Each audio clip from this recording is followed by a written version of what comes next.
नवीन आणि चटपटीत अशी रेसिपी बनवणार आहोत। या रेसिपीसाठी जास्त साहित्य लागत नाही, घरच्या घरी होणारी ही रेसिपी आहे। सगळ्यात पहिल्यांदा आपल्याला इथे 1 कप बेसन घ्यायचं आहे। तुम्ही तुमच्या घरात जी वाटी आहे त्या वाटीने मापून तुम्ही घेऊ शकता। त्याच्यानंतर अर्धा चमचा आपल्याला हळद घालायची आहे। हळद ही कलर येण्यासाठी घालतो आणि आपल्या शरीरासाठी सुद्धा खूप छान असते। थोडंसंच मीठ घालायचं आहे, चवीनुसार नाही घालायचं, फक्त अशी चिमूटभरच हे मीठ आपल्याला घालून घ्यायचं आहे। नाहीतर तुम्ही चवीनुसार घालाल तर ते खारट होईल। थोडंसं फक्त चुटकीभरच आपल्याला घालायचं आहे। याच्यानंतर अर्धा कप पाणी घालून घ्या आणि हे छान असं आपल्याला मिक्स करायचं आहे। हे मिक्स करताना लक्षात ठेवा की यामध्ये गाठी बिलकुल नाहीत राहिल्या पाहिजे। सो तुम्ही तशा प्रकारे ते मिक्स करून घ्या की एकही गाठ यामध्ये राहणार नाही। तुम्ही हाताच्या मदतीने सुद्धा मिक्स करू शकता आणि छान अशा गाठी फोडून घेऊ शकता। तुम्हाला दिसत असेल बघा, यामध्ये एकही गाठ शिल्लक राहिलेली नाही। अशा प्रकारे हे पीठ आपण तयार करून घ्यायचं आहे। पिठाची कन्सिस्टन्सी ते तुम्ही लक्षात ठेवायची आहे की या चमच्यावरून हे पीठ लगेच घसरत नाहीये, म्हणजे थोडंसं हे घट्टसरच पीठ आहे। सो अशा प्रकारेच आपल्याला ही कन्सिस्टन्सी ठेवायची आहे। हे पीठ तयार झाल्यानंतर एका ग्लासमध्ये आपल्याला ते ओतून घ्यायचं आहे। तुमच्याकडे छोटासा कप असेल तुम्ही त्यामध्ये ओतलं तरीही चालेल। व्हिडिओ आवडत असेल तर व्हिडिओ लाईक करा आणि जर तुम्ही चॅनलवर नवीन असाल तर चॅनलला सबस्क्राईब करा, जेणेकरून येणाऱ्या नवनवीन व्हिडिओजचे अपडेट तुम्हाला लगेच मिळतील। इथे आपल्याला एका कढईमध्ये तेल गरम करून घ्यायचं आहे आणि ही अशा प्रकारची छोटी खिसणी घ्यायची आहे। ज्या खिसणीने आपण आलं खिसतो ती ही खिसणी आहे।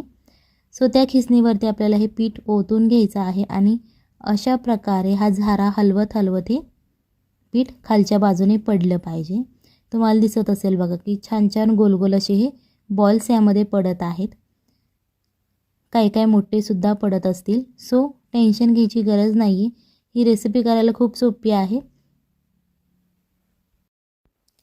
ही तुम्ही मीडियम आचेवरती फ्राय करून घ्या। इथे लक्षात ठेवायचं आहे की छान अशी कुरकुरीत अशी आपल्याला तळून घ्यायची आहे। जास्त असा कलर राहिला पाहिजे। सो अशा प्रकारे तुम्हाला हे फ्राय करून घ्यायचं आहे। ही रेसिपी तुम्ही जेव्हा तुमच्या घरात पाहुणे येतात तेव्हा सुद्धा बनवू शकता। दिवाळीसाठी किंवा असंच जेव्हा तुमची इच्छा होते ही रेसिपी खाण्याची तेव्हा तुम्ही ही बनवू शकता।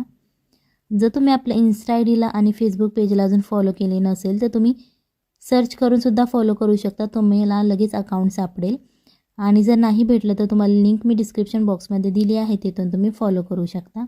आता हे छान असं आपल्याला थंड करून घ्यायचं आहे। तुम्ही फॅन खाली थंड करू शकता किंवा असंच रूम टेम्परेचरला ठेवलं तरीही चालेल, ते लगेच थंड होईल।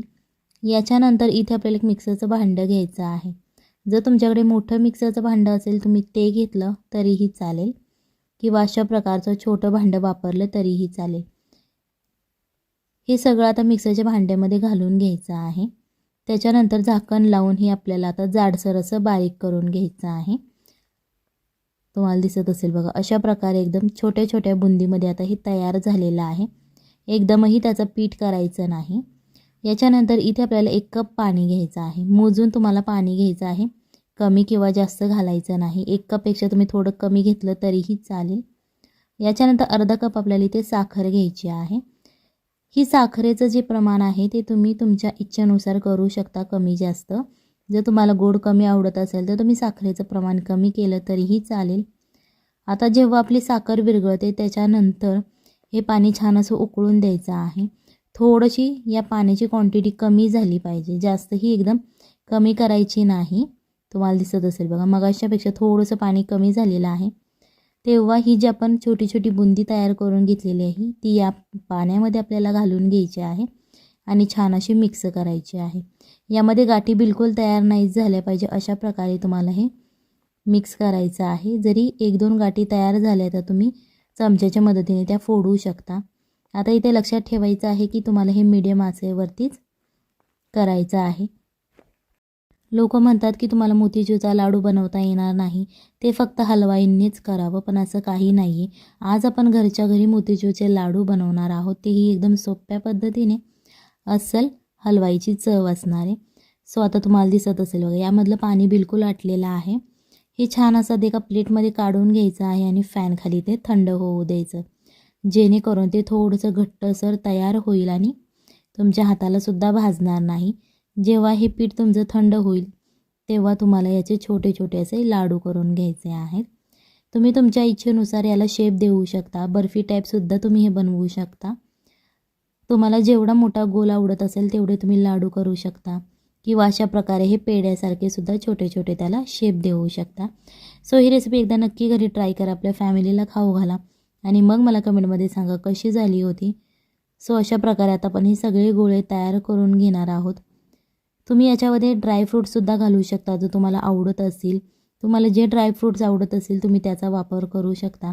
आज आपण इथे बदामाचा वापर केलेला आहे. सो हे मोतीचूरचे लाडू नक्की घरी ट्राय करा, आपल्या फॅमिलीला खाऊ घाला आणि मग मला कमेंटमध्ये सांगा कशी झाली होती. चला तर मग भेटूयात पुढच्या रेसिपीमध्ये. तोपर्यंत बाय बाय, टाटा.